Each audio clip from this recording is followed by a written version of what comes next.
Assalamualaikum warahmatullahi wabarakatuh. Innal hamdalillah nahmaduhu wa nasta'inuhu wa nastaghfiruh wa na'udzu billahi min shururi anfusina wa min sayyiati a'malina may yahdihillahu fala mudhillalah wa may yudlil fala hadiyalah. Wa nusalli wa nusallim ala rasulil karim wa ala alihi wa sahabatihi wa man ihtada bihadi ila yaumiddin, amma ba'du. Hadis yang menjelaskan sebaik-baik soft wanita itu yang paling belakang. Sama sekali tidak bisa diartikan wanita itu softnya harus di belakang, bukan gitu. Karena ada kasus takmir curhat, Ustaz, kami ingin ngatur soft wanita, kami posisikan di sisi kanan.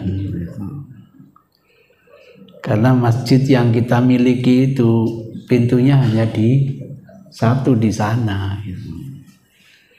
Nanti kalau wanita itu ditaruh di belakang sana, bapaknya anak-anak tidak bisa masuk. Gitu. Terpaksa kami desain ibu-ibu itu ada di sayap kanan. Gitu. Bahkan saya temukan di beberapa masjid ini separuh ini diseket, Pak. Seket. Yang kanan untuk laki-laki, yang kiri untuk perempuan. Saya saksikan begitu. Tidak boleh, Ustaz. Yang bilang nggak boleh siapa? Pak Yai ini gitu. Gini aja, kalau ada nomor kontaknya, saya minta, nanti saya akan kenapa kok sampai melarang takmir mengatur soft ibu-ibu itu di sayap apa? Kanan. Enak gitu. Sebab orang memfatwakan itu pasti ada dasar hukumnya.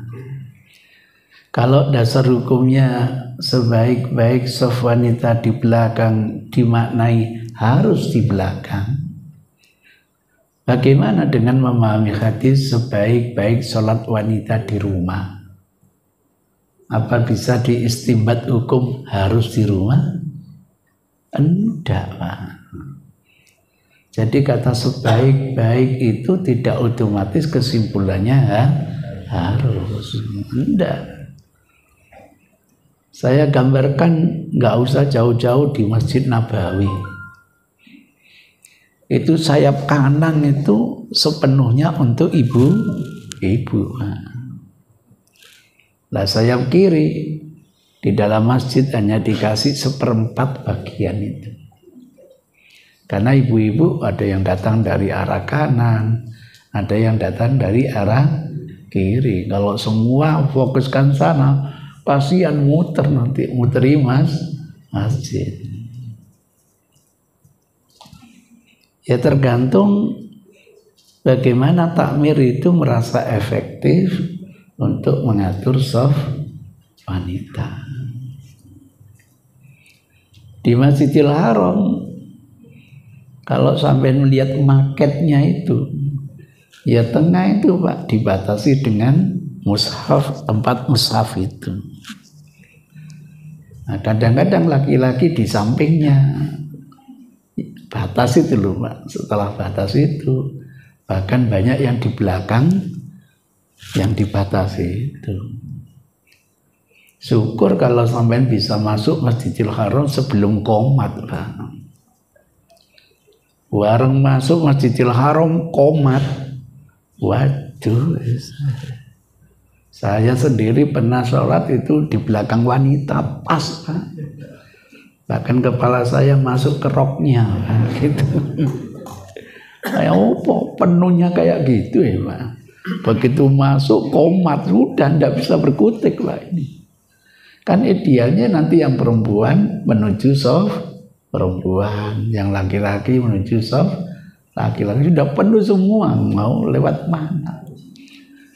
Itu ceritanya. Maka kalau ada orang ngomong sholat di Masjid Nabawi itu lebih apa daripada, ya maklum lah, di Masjidil Haram itu kan dari segala arah maksudnya gitu.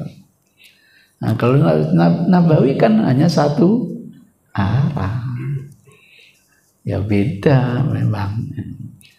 Tuh oleh ulama ini sudah masuk dalam kondisi darurat. Jangan disorting lah. Setelah disorting ternyata di Masjidil Haram itu sudah menerapkan kesetaraan gender. Jadi di kantor saya ini pernah didatangi pakar pakar gender dari Jogja Pak. Saya sering nggak nyebut nama Pak. Masih khawatir itu budi sampean atau siapa itu, tidak enak. Datang ke kantor itu diskusi Pak. Itu. Pertanyaannya menarik. Saya dengar Ustadz Zainuddin ini anti kesetaraan gender. Dari siapa Bu? Gitu. Siapa yang bilang gitu? Pertanyaan berikutnya, jadi apakah Islam mengajarkan kesetaraan gender? Iya, kaget lagi Pak gitu. Iya, Islam itu mengajarkan kesetaraan gender. Bisa, dalilnya itu. Saya tantang, mau dalil Quran atau hadis. Gitu. Qurannya ada banyak.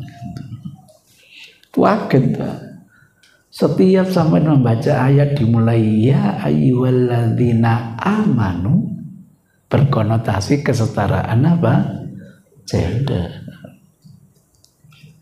Ya ayyuhalladzina amanu ku anfusakum wa ahlikum naro. Kesetaraan gender. Ndak laki, ndak perempuan, ayo menjaga dari siksa neraka. Ya ayyuhalladzina amanu kulu minat thayyibat. Itu bukan hanya untuk laki-laki, juga untuk perempuan. Ya ayyuhalladzina amanu kutiba alaikumus shiyam. Perintah bukan hanya untuk laki-laki, juga untuk perempuan. Pendek kata banyak Bu ayat yang menunjukkan kesetaraan gender. Kalau hadisnya Ustadz banyak, itu bingung. Boleh kasih contoh Ustadz, mau berapa? Satu aja lah Ustadz, satu aja ya. Tolabul ilmi faridah ala kulli muslimin wa muslimatin gitu. Mencari ilmu itu wajib, bukan hanya untuk laki-laki, jadi sama dengan juga untuk perempuan gitu. Itu ceritanya. Kalau sampai mau banyak monggo, ndak ada waktu Ustaz, saya habis ini rapat katanya gitu. Iya ceritanya gitu. Saya jelaskan akar orang menuntut kesetaraan gender itu kan lantaran firman Allah bahwa manusia itu sama semuanya diciptakan dari jiwa yang sama gitu loh Pak, min nafsin wahidah. Karena semua manusia tidak pandang bulu laki, tidak pandang bulu perempuan, dari jiwa yang sama, logikanya gitu loh, tidak ada beda antara laki dengan perempuan. Tidak ada beda itu, ada legalitasnya dalam Quran. Yang membuat orang mulia itu bukan karena laki, bukan karena perempuan. Inna akramakum indallahi atqakum. Itu. Jadi yang membuat orang lebih mulia itu bukan karena jenis laki-laki, bukan karena jenis perempuan, tapi karena aspek ketakwaannya. Kalau ada wanita yang takwanya Masya Allah bisa mengungguli laki-laki. Kalau ada laki-laki yang ketakwaannya lebih hebat bisa mengungguli perempuan. Dan tidak menafikan ketakwaan wanita bisa sama dengan ketakwaan laki-laki. Gitu loh Pak, cara giringnya gitu begitu. Sehingga saya dapat YouTube sholat berjamaah ini, soft laki-laki perempuan sama Pak, sejajar, gara-gara kesetaraan itu gitu. Awalnya saya anggap nggak mungkin lah, paling wacana. Enggak, real di mana itu? Sebuah gereja di Amerika. Saya lihat, iya ya sudah dipraktekkan. Saya kira itu hanya berupa wacana. Takmir mana yang mengizinkan wanita jadi imam itu gitu. Softnya di close up satu-satu gitu. Hati kecil saya setuju loh Pak, begitu itu Pak. Bagaimana tidak setuju saya bisa bersanding dengan Manuhara gitu. Kiri via Valen, wah husuk Pak gitu.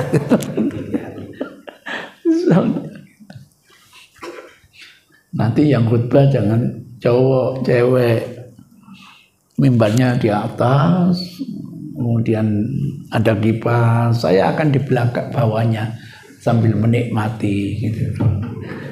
Kena kipas angin war, alhamdulillah.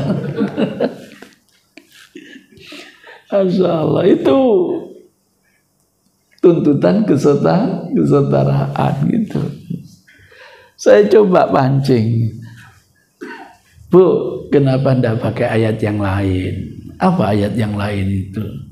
Walaisa dzakar kal unsa. Ustaz nggak ngerti kesetaraan gender.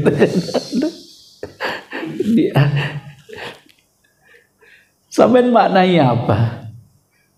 Ya ndak sama laki-laki dengan perempuan gitu toh. Itu sih bukan kalam ilahi Bu. Anak TK juga ngerti nih laki-laki nggak sama dengan perempuan. Di balik informasi tidak sama laki-laki dengan perempuan, nilai kodratnya Pak. Namanya orang ingin membayangkan punya anak laki-laki, punya kodrat, kemampuan untuk bisnis, kemampuan macam-macam Pak. Kalau kita hidup masa jahiliyah sedih Pak. Kok melahirkan anak perempuan? Manusiawi Pak. Pinginnya anak laki-laki. Wong Arab pedagang ya Pak. Yang bisa melanjutkan tongkat estafet itu kan anak laki-laki.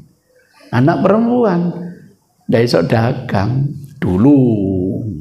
Kerjaannya ngentek-ngenteki. Punya anak perempuan Pak, di zaman jahiliyah repot Pak. Kemana-mana harus dimakromi. Kalau tidak dimakromi, dimakan bondet. Wah kalau sudah hamil Pak, nggak ketahuan siapa bapaknya, diyakini biang segala macam malah petaka. Daripada ngeriwu, ngentek-ngentek doanya, patennya, itu rasionya ya jalan Pak. Saking pinternya gitu. Tapi keblinger gitu. Lupa kalau dia lahir dari ibu itu lupa gitu. Masya Allah, itulah kemampuan nalar itu. Jadi yang dibicarakan bukan hanya jenis kelamin, tapi nilai kodrat itu beda. Ingin anak sudah tua, nggak punya keturunan, siapa yang melanjutkan dakwah saya? Kan pikirannya gitu sih Pak. Berharap dari istrinya yang sudah tua, mandul lagi ya Allah, mana bisa punya keturunan, kan gitu. Kalau Allah mengendaki, jadi enggak Pak? Jadi tiba wedok gitu. Sedih wajar lah. Wajar, sopo sing melanjutkan bisnis saya nanti gitu. Wajar seperti itu, Masya Allah. Jadi ada nilai kodrat yang berbeda antara laki dengan perempuan. Nah, dalam Islam, kalau kodrat laki dan perempuan sama, maka muncul kesetaraan. Tapi kalau kodrat laki dan perempuan beda, tidak adil dong. Kalau nilainya sama. Ingin rasio, boleh balapan mobil. Yang satu kodratnya 1300 cc. Nah yang satu kodratnya 3500 cc. Dikasih jiwa yang sama. Pertamax turbo yang sama. Atau atasnya turbo apa Pak? Aftur ya. Untuk kapal terbang itu Pak. Dikasih jiwa yang sama. Suruh balapan Pak. Ya tidak adil Pak. Bagaimanapun yang 1500 unuk. Yang sisinya tinggi, wes. Ya enggak adil. Karena nilai kodratnya berbeda, syariatnya harus beda. Itu baru keadilan yang hakiki. Lah yang tahu nilai kodrat manusia, Sang Pencipta Pak. Allah Subhanahu wa Ta'ala. Lewat Rasulnya kita dibimbing gitu. Maka supaya dibedakan mana kodrat yang lebih kuat laki-laki, syariatnya lebih kuat laki-laki. Kalau kodrat perempuan lebih kuat, maka nilainya nanti lebih kuat. Nah, begitu Pak. Itu baru keadilan yang hakiki. Kesetaraan tidak menunjukkan otomatis itu keadilan. Istri saya kan 4 Bu. Yang satu punya anak 2. Nah yang kedua ini belum punya anak sama sekali. Nah yang ketiga anaknya 6. Nah yang keempat ini anaknya 11 Pak. Saya kasih nafkah sama-sama. Adil enggak? Enggak. Itu misalnya Bu. Serius banget. Misalnya.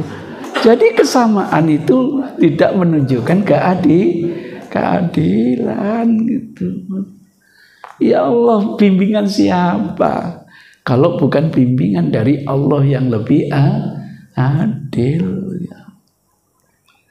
Maka ketika ibu ditempatkan di belakang, yang ngerti kodrat Allah Subhanahu wa Ta'ala yang ngatur kita, bukan nalar.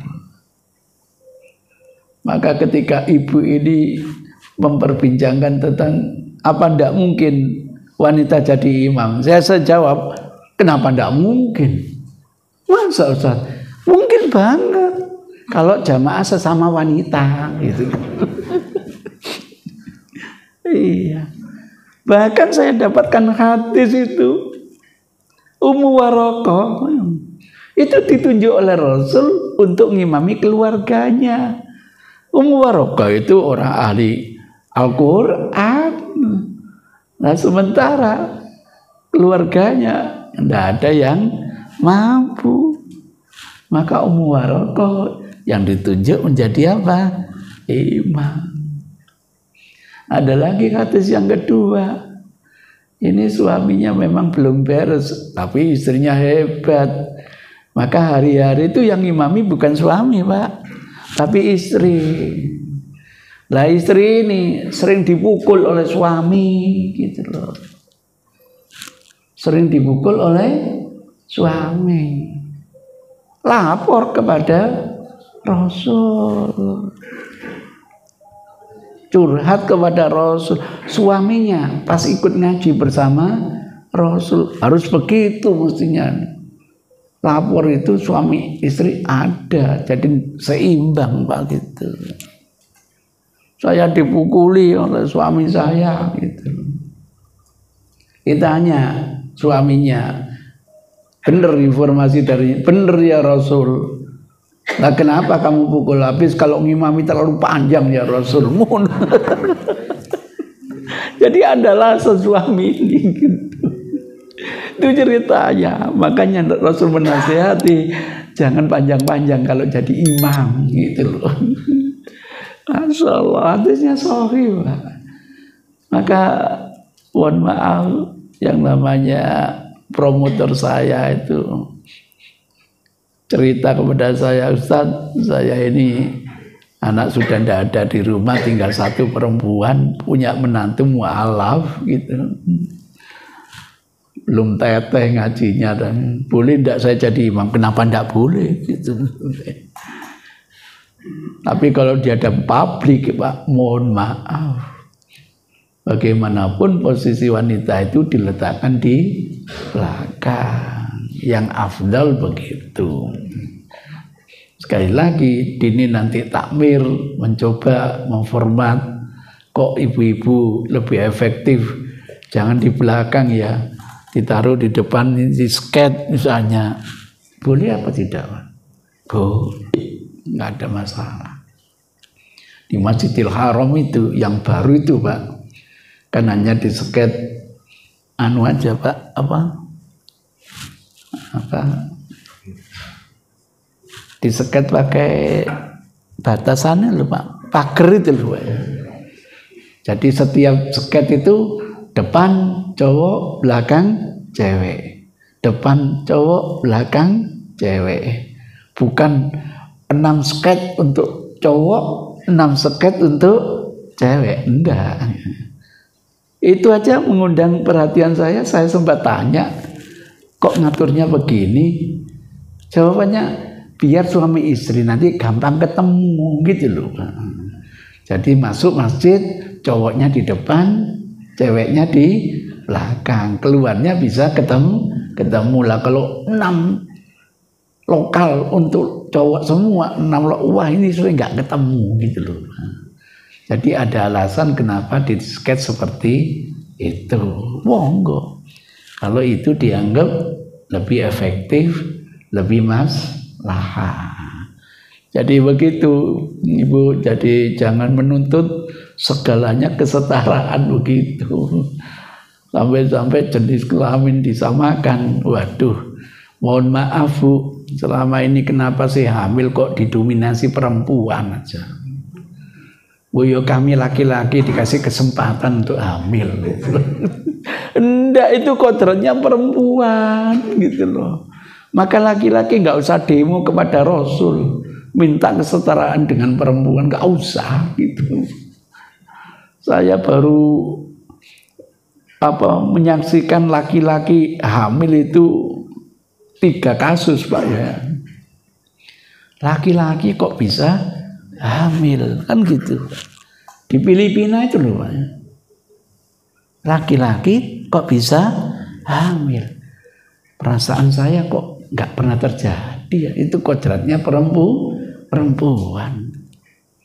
Ternyata setelah disidang, ini orang ini mengangkat anak sebenarnya cewek, sejak kecil sudah diperlakukan kayak laki-laki, berpakaiannya, mainannya, sehingga tetangga-tetangga menganggap itu laki-laki. Padahal itu apa? Perempuan. Ketahuan, tidak mungkin lah, Pak, laki-laki bisa hamil. Ya kalau sampai melihat saya sedang besar, ini bukan hamil, Pak. Ini nanti kalau puasa nyusut, hari raya tambah gede. Itu yang pertama, Pak. Yang kedua, ini betul-betul cewek, Pak. Cowok, Pak. Punya apa? Jenggot ya. Jenggot seperti ini. Hamil, Pak. Tanggal 18 Agustus 3 tahun yang lalu ya, Pak ya. Akhirnya melahirkan anak. Cantik lagi anaknya, Pak. Di Honolulu itu loh, Pak. Jadi bapaknya itu yang hamil itu loh, Pak. Jenggotan begitu ya. Iya. Di Honolulu itu loh, Pak. Lahir anaknya perempuan cantik sekali. Kaget saya. Kok bisa ya laki-laki melahirkan anak? Akhirnya diulas toh.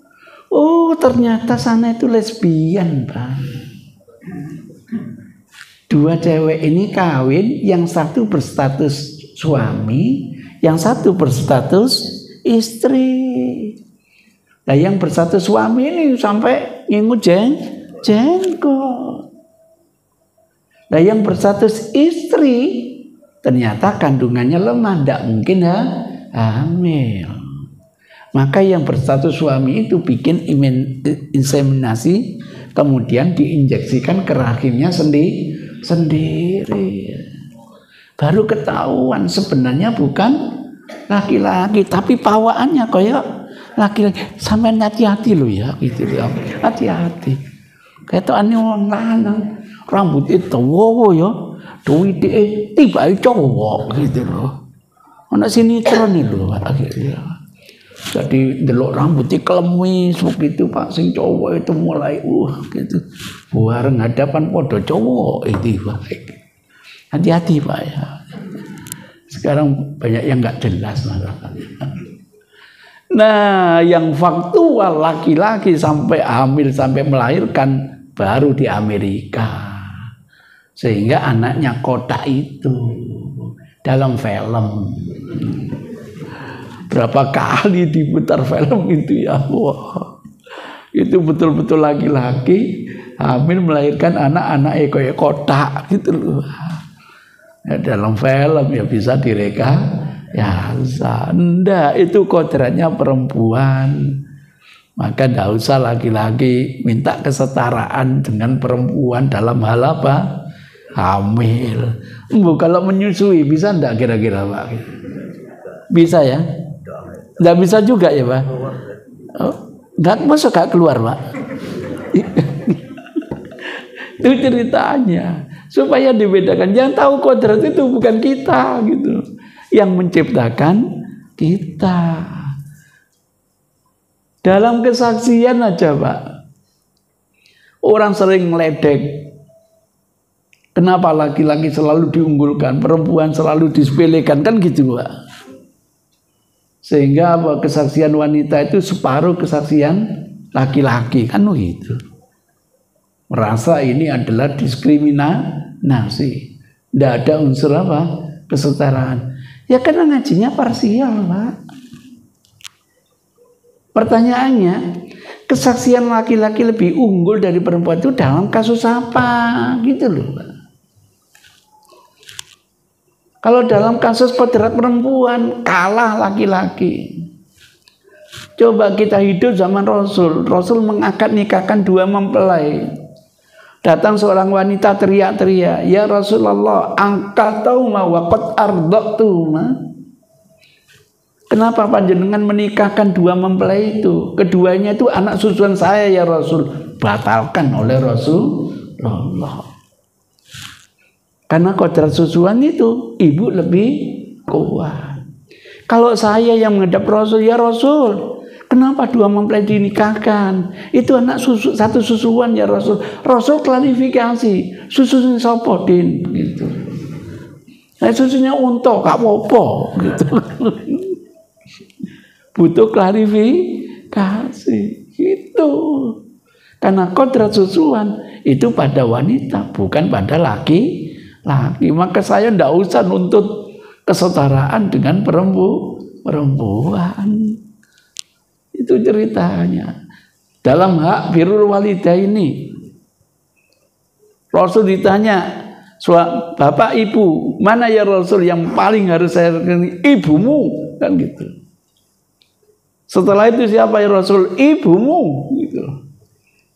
Setelah itu siapa ya Rasul? Ibumu. Kok gak bapak-bapak sih Rasul itu? Setelah itu siapa? Baru bapakmu. Berarti porsinya ibu 3, porsinya bapak 1. Otak jalan. Mestinya bapak yang 3, ibunya 1. Kenapa? Ibu aja harus tunduk kepada suami kok. Bapak yang memberi nafkah, bapak yang menghidupi mereka. Ibu kerjanya apa? Apa kerjanya ibu? Masak, mana, masak. Masak enggak, Pak. Yang masak ya laki-laki. Masya Allah, nalar yang bicara gitu. Dan keterbatasan nalar ini butuh tuntunan dari Allah. Itulah yang nanti dilewatkan Rasulullah Sallallahu Alaihi Wasallam. Maka dengan bahasa sesama manusia, apa yang dikehendaki oleh Allah itu lebih bisa teraplikasi. Saya sering mengatakan internalisasi hati. Itu gambarannya. Jadi tidak usah sedih Bu, nanti kalau misalnya takmir menggeser ibu-ibu nanti tidak di belakang tapi ada di samping misalnya. Atau nanti mohon maaf Bu, ibu-ibu tolong di atas tingkat 2, yang bapaknya di tingkat bawah. Boleh intrusi diwalik mawon. Sing laki-laki ono ndukur, ibu-ibu ada di bawah. Kan biasanya gitu. Kenapa sih Bu? Kami sudah banyak yang tua, bapaknya anak-anak biar naik gitu. Ibunya anak-anak di bawah saja. Ini terjadi Pak di masjid mana itu ya, Gedung Dakwah itu. Jadi ibu-ibunya awalnya ditentukan di atas, tidak mau demo, minta yang di bawah. Biar bapaknya anak-anak ada di atas gitu. Di Gedung Dakwah itu loh, di mana itu? Kalau saya ngaji ke situ itu Waru, terus ke barat, terus ada McDonald apa KFC itu ya, ada kampung perumahan Pondok Jati Indah, Taman Pondok Jati, ya perumahan Taman Pondok Jati. Ibu-ibu yang demo supaya yang laki-laki ada di atas. Akar masalahnya ibu-ibu sudah banyak yang sepuh. Kasihan kalau harus naik ke atas, nggak ada liftnya lagi. Kok naik gitu. Itu ceritanya. Jadi bergantung kebutuhan. Saya pernah ke masjid mana itu. Ibu-ibu ada di atas, bapak-bapak ada di bawah. Nah, terus ada curhat, Ustaz, kenapa kami ditaruh di belakang gitu loh. Loh, tuntunannya gitu Bu, gitu loh. Nah kami kan di atas, bapaknya di bawah. Oh, kalau sudah diatur begitu, pemahamannya tidak boleh tekstual, harus kontekstual gitu. Lah teman saya itu kan harus tekstual Pak. Kayak seperti ini Bu, dasarnya itu tidak ada seket itu Pak. Tidak ada, di hadis apapun tidak ada seket itu. Kalau tidak ada seket, soft yang pertama ibu-ibu di paling belakang, nanti maju ke depan. Tapi kalau sudah dimodif seket begini, ibu datang jangan di belakang, tapi di depan gitu. Nah kalau ibu di belakang, nah terus yang datang berikutnya masuk mencolot ibu-ibu gitu. Gak mungkin, itu sudah dirombak, maka hukumnya jadi berubah. Sama dengan kasus mana sih perumahan ini loh Pak. Ya Allah, saya lupa wilayahnya. Kalau ibu adik sholat isya itu hanya berdua yang datang. Nah kalau ibu di belakang nggak nyambung gitu loh Pak. Kan seperti ini Pak. Nah, ada seperti ini. Maka kalau ibu datang nanti di depan biar nyambung dengan apa? Imam. Sehingga nanti kalau imamnya keliru, sudah 4 rakaat kalau bangkit, sampean harus ikut bangkit. Ojo dienteni longgo ae gitu. Bapak aja imam ngadeg dhewe ojo Pak. Tetap diikuti berdiri. Nanti didiskusikan. Tadi kok sudah 4 rakaat diingatkan kok tetap kelima itu misalnya. Mungkin imamnya aku yakin oleh 3 sehingga saya lengkapi 4. Ini tadi memang 5 keliru. Ayo disempurnakan dengan sujud apa? Sahwi. Begitu solusinya Pak. Itu gambarannya. Jadi Allah lah yang tahu kodrat manusia kita ini, yang laki-laki, yang perempuan. Allah juga yang mengatur sesuai dengan kodrat kita masing-masing. Saat nilai kodrat laki-laki perempuan itu sama, muncul syariat kesetaraan apa? Gender. Saat kodrat perempuan lebih unggul, syariat perempuan lebih unggul. Saat kodrat laki-laki lebih unggul, maka nilai syariatnya laki-laki juga lebih unggul. Jadi jangan nalar yang liberal bebas untuk menentukan syariat. Enggak. Syariat ini hanya Allah, hanya Rasulullah Sallallahu Alaihi Wasallam. Kita tinggal dipasung, sami'na wa ta'na, insyaallah. Demikian yang bisa saya sampaikan, kurang lebih yang mohon maaf. Billahi hidayah taufik. Wassalamualaikum warahmatullahi wabarakatuh.